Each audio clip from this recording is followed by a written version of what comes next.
Hello, welcome to this Cycling Life Leadership Bytes. I am Bernard Moerman, and today I'm talking with Aike Visbeek. I know Aike for about 20 years. He was DS for Sunweb when Dumolin was winning the Giro, but I think the person that can introduce Aike much better is himself. Aike, welcome, and please introduce yourself. Thank you, Bernard. Aike Visbeek. I come from Holland, raised up in Holland where my father has a bike shop. Cycling has been a big part of my life. And I've done that now for 20 years as a sports director, as a coach. I live currently in Sweden with my wife and 4 kids. And after 7 years with Team Sunweb, I'm Academy Director for SAG Racing Academy, where we developed the next future champions. Great. Yeah, I think that's where we meet each other in a lot of ideas, as we have always been in developing talent, looking for talent and developing talent. And you have worked with some of the biggest talents for sure in Holland, but also kind of worldwide. I have some questions for you. I know you kind of, but I for sure want to hear your thoughts about stuff. Like living out of a suitcase, what effect did it have on you at that time? And what is if there is an influence still, what is it? Can you please explain that a little bit? Yes, I think what living out of a suitcase meant for me is that you come every time in different situations, in different environments, and there you have to perform. And to perform, you need to get an overview on the situation around you, and those circumstances, they constantly change. And I think that fast getting an overview, looking around what's going on, what is the situation here, what are the circumstances I need to deal with to perform. That is something that you gain out of that lifestyle, and you also get to know yourself, because you don't have control over everything, and that is what you're focused on, what you learn to focus on. What are the circumstances I can control? Is it dealing with the temperature? Is it the nutrition that's important here because it's not in place? And I think that is that are the game changers for me. Okay. You know, when you were a racer yourself, and also when you were big time into the competition, what, and for sure when we're talking about your youth, what is the biggest advantage you could take with you into the next step of being in competition, really living in a life where it was about winning? I think it's about the goals that you set, that you are aware of them, and that you work dedicated towards them. And there are many aspects in that, but I think the goal setting and quickly realizing what is necessary for that, looking around you, those are the things that, in my opinion, are the big advantage that you can take out of an elite sport career. Okay, good. I want to talk for sure about making plans, setting goals, and decision making, because both we have been in races where we have plans before, and we talked about it in the bus, but then we get in the race, and not even half hour in the race, so to speak, something happens that the entire plan you talked about goes out of the window. So then you need to make instant decisions. Can you give an example of that, and how that influenced the entire race or something? Yeah, I think one of the decisions that I had to make in the Tour de France obviously was in 2017 in the States to Rodez, where we with Michael Matthews had actually 2 battles going on. We were aiming for the green jersey, but we were almost not in a position anymore to win it. We were too far behind. But on that day, it was maybe our biggest chance to win the stage, and we knew, to make sure that we have the biggest chances, we needed to make a split and get rid of some of the sprinters. But that meant also that we needed to invest all our riders the whole day in one of the hardest weeks of the Tour de France ever. And we tried to make a split early in the stage. we got the situation that we wanted, and at that moment we had to make: do we follow through? 15-20 second gap, the sprinters are dropped. Do we give them a hard day and put Michael in the best position possible? Right there is a split decision where everything can go wrong as well for you in the remainder of the Tour de France. And that was a hard one. But at that moment we took it, we followed through.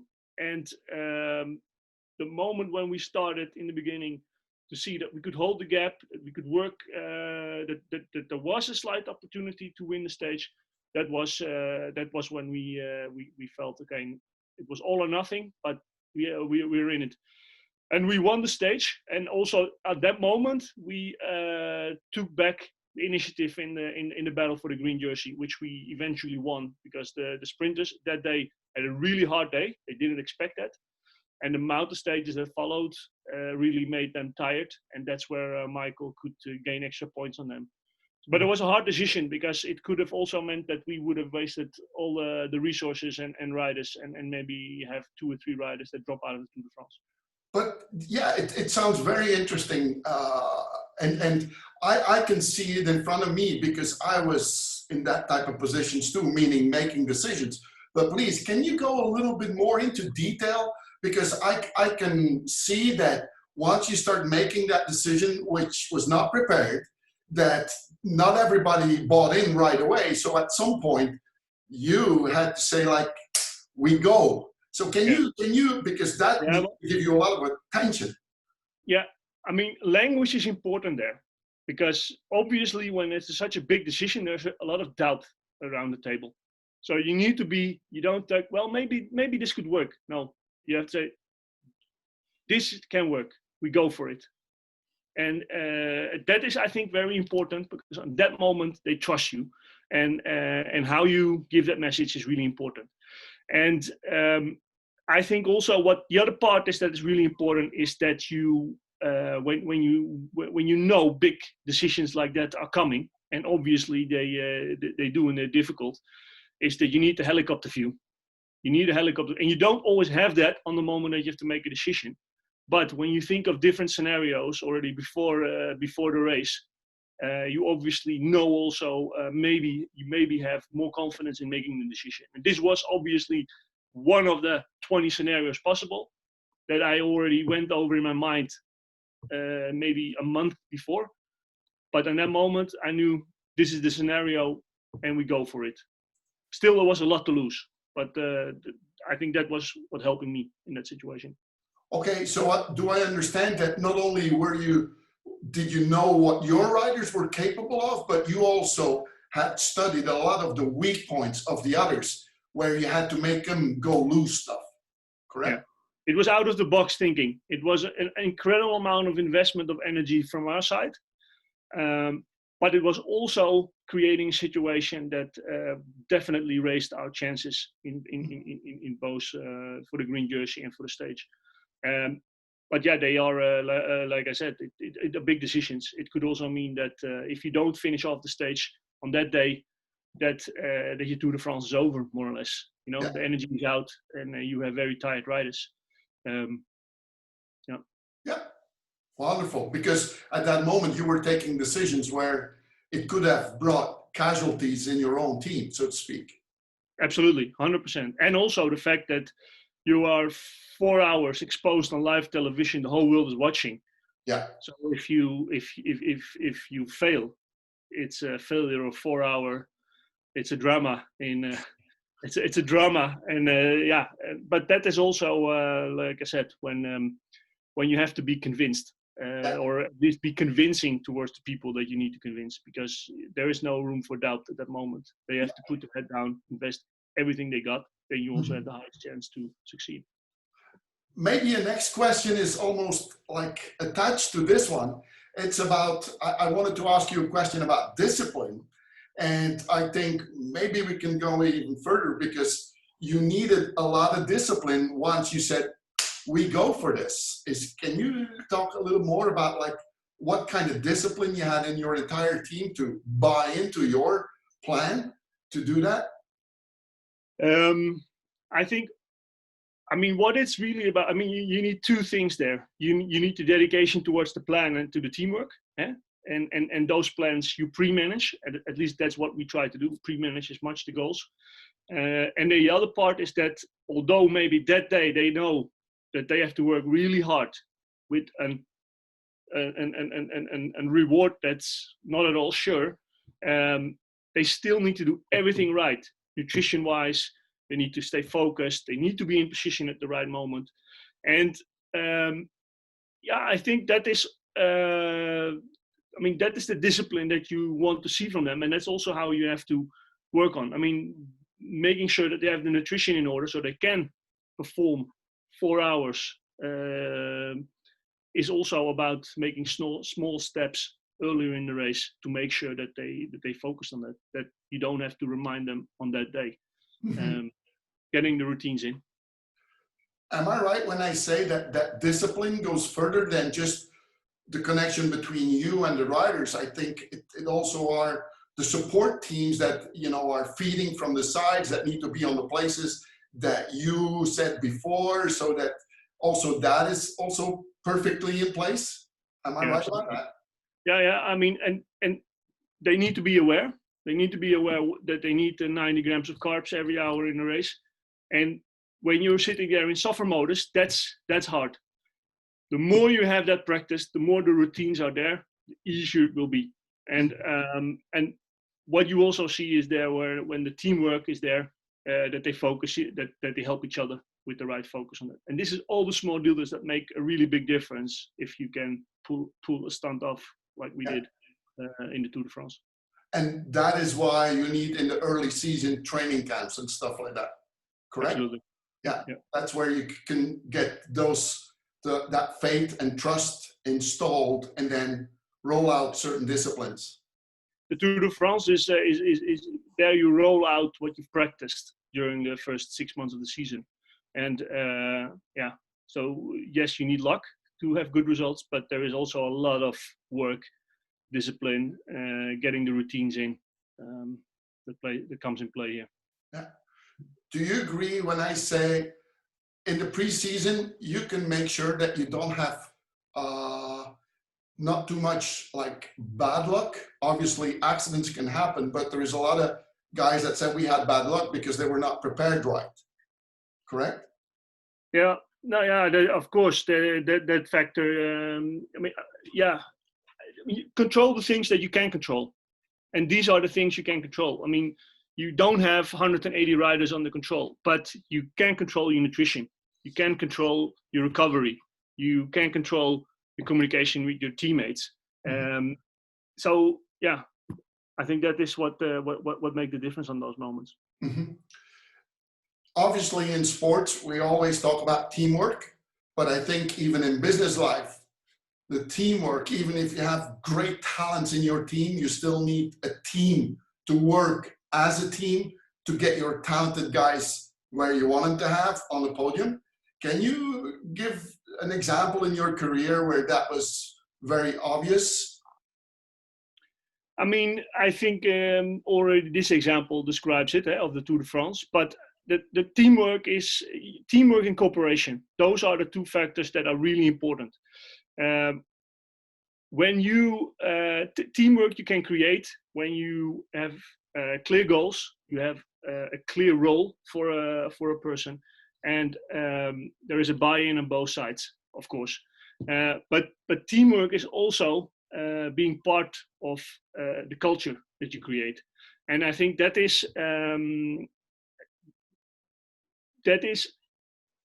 a factor in a team, in a sports organization that is difficult to control. But what you need is a clear goal, and what you need is clear communication about that. And those are really important. They determine if you can be successful as a team. Did you, in the middle of it, because in the beginning of the season you have your training camps, and then you have race. Did you have specific little training camps maybe to prepare certain events, again, to reinforce the things you were talking about? I mean, when you get the key riders together for the mountain stages and you do a recon of a mountain stage, those are perfect moments to do that. And that's how we try to do it. And there you really need to go over those scenarios, so they recognize the scenarios and know each other's weaknesses as well. And because you have climbers that are really good in one time up a mountain, but you also but those are maybe vulnerable when there is 3 climbs and the final starts early. Well, you also have climbers that maybe have less power, but they are very good in dealing with the 3 long climbs. So there's a lot of details in that you can fine tune, and that's about putting the cards on the table, discussing those weaknesses, and be aware of that as a team. How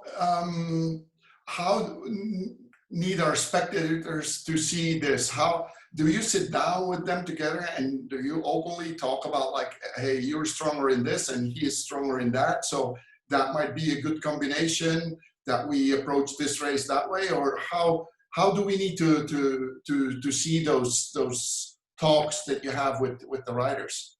I'm just going to plug in Bernard so we don't lose connection.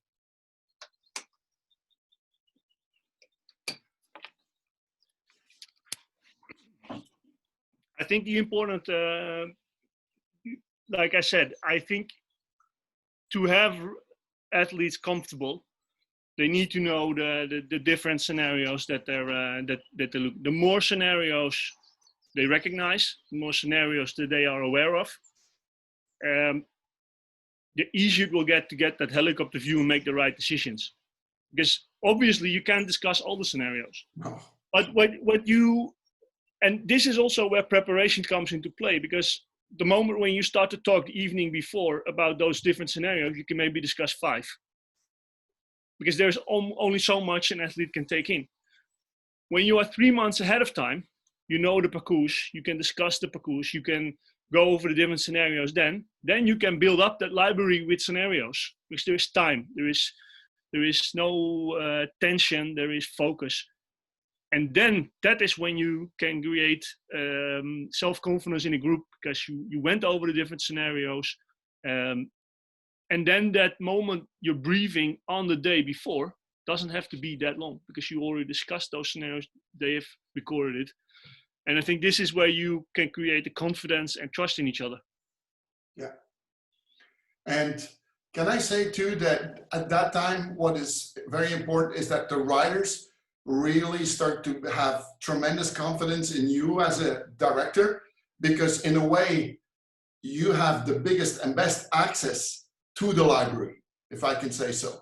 And you're in your car, so at least there is a little more comfort to think about stuff than, and they rely 100% on you. Can I say this?